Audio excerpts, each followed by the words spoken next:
एक बार की बात है, एक छोटे से गांव में एक आदमी रहता था। उसके घर के पास में एक पहाड़ था, जहां पर वो रोज सुबह जाता। उस पहाड़ पर थोड़ी देर के लिए वो बैठता, फिर वापस आ जाता। तो रोज की तरह वो सुबह सुबह जा रहा था।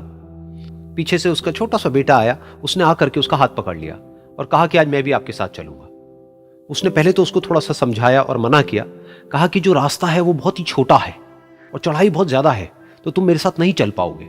लेकिन फिर जब उस बेटे ने जिद करी तो पिता मान गया। तो दोनों पहाड़ पर चढ़ने लगे। पिता ने बेटे का हाथ कस के पकड़ा हुआ था।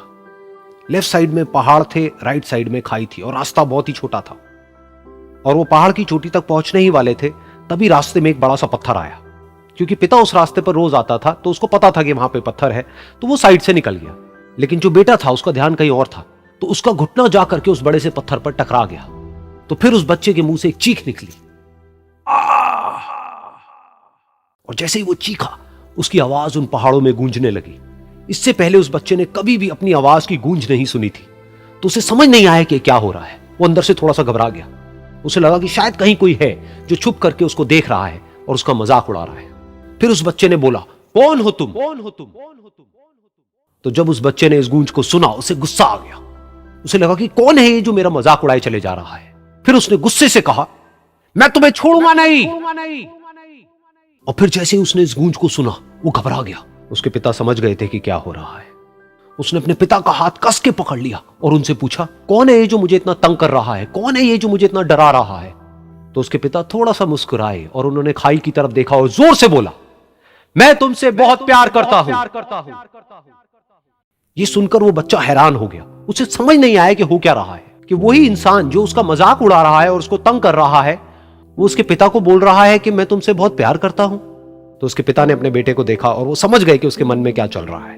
और फिर दोबारा उन्होंने बोला, तुम बहुत अच्छे हो। और ये सुनकर उनका बेटा भी थोड़ा सा मुस्कुराया और पूछा अपने पिता से कि ये क्या हो रहा है। और फिर उसके पिता ने अपने बेटे को समझाया, ये जो आवाज तुम सुन रहे हो ना, ये किसी और की नहीं है, ये तुम्हारी ही आवाज है जो कि पहाड़ों में गूंज रही है। और तुम्हें अपनी ही आवाज सुनाई दे रही है। जैसा तुम बोलते हो ठीक वैसा ही तुम्हें सुनाई देता है। अगर तुम गुस्से से कुछ कहोगे तो पलट करके जो आवाज आएगी उसमें भी गुस्सा होगा। लेकिन अगर तुम कुछ अच्छा कहोगे तो वो आवाज भी अच्छी होगी। बिल्कुल इसी तरह से हमारी जिंदगी में भी होता है। जैसा तुम अपने मन में इस जिंदगी के बारे में सोचते हो, ये जिंदगी तुम्हारे लिए बिल्कुल वैसी ही हो जाती है। अगर तुम मन ही मन अपने आप को ये बोलते रहोगे कि मेरी जिंदगी तो बहुत ही बुरी है, तो तुम्हारी जिंदगी सच में बुरी हो जाएगी। और अगर तुम अपनी जिंदगी से प्यार करोगे तो तुम्हारी जिंदगी भी तुमसे प्यार करेगी। ये बात उस बच्चे के दिमाग में घर कर गई और फिर वो दोनों उस पहाड़ की चोटी पर गए। लेकिन बच्चे के दिमाग में यही बात घूम रही थी। और फिर वो बच्चा खिलखिला के हंसा और उसने अपने दोनों हाथ खोले और अपनी पूरी ताकत से बोला, मैं तुमसे बहुत प्यार करता हूं।